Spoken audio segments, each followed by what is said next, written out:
friends, this is Rick, and this is your seat at the table, and we are looking at Star Wars, Creatures of the Galaxy. This is a supplement for the Star Wars role-playing game system that was created by West End Games back in the day. Let's see, getting down to the last few of my collection. And this was published in 1994. Galaxy Far, Far Away, cartoon role-playing game, Creatures of the Galaxy.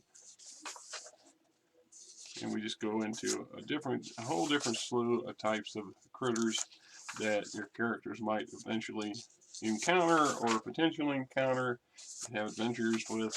That's one of the things about most sci-fi game settings is that there's literally thousands and thousands, if not millions, of worlds, and every world that's inhabited any kind of inhabitation is exotic and strange with unlimited possibilities for the imagination and the danger and the excitement, right? So I mean, pretty much they get an entry, a location where they're found, what they are, their stats, any particularities about them, maybe a brief story revolving around them, their game stats to be utilized as seen fit, as you're well familiar with.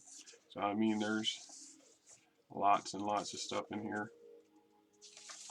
Nothing that just totally leaps out of my mind, but it makes me, whenever I'm off in la la land looking at this, that, and the other thing on the internet, I'm often keeping an eye out for exotic creatures and concepts and ideas that could be translatable into one of my sci-fi games that's suitable for the game in question.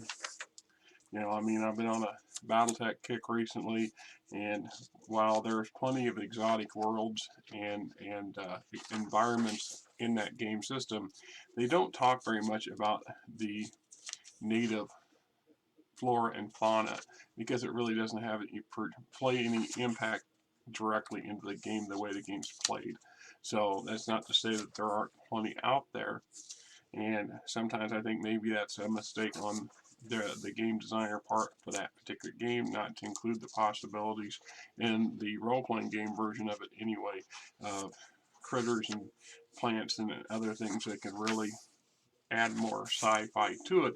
But then that's not the style or the flavor of BattleTech, so it's understandable. But I have on one or two occasions tapped one of my other sci-fi game systems or one of my swords and sorcery game systems for some critter that potentially could be a chink in the plan, or some random weird encounter that doesn't involve war machines and genetically engineered warriors and so on and so forth, just to add a little spice to the campaign of the day. You know, that's just a preference thing, of course. And the sheer amount of possibilities for alien creatures to exist in our imagination is as wild and range as our imagination can allow it to be. And I found that some people with some pretty creative mindsets come up with some pretty interesting things. A lot of times it's just the tried and true that's some variation of an existing Terran creature that we know about, taken to an extreme, whatever. I mean, you know, the atypical 6-foot cockroach, for example, or a 6-meter cockroach for that matter, or something thereof, could be pretty terrifying.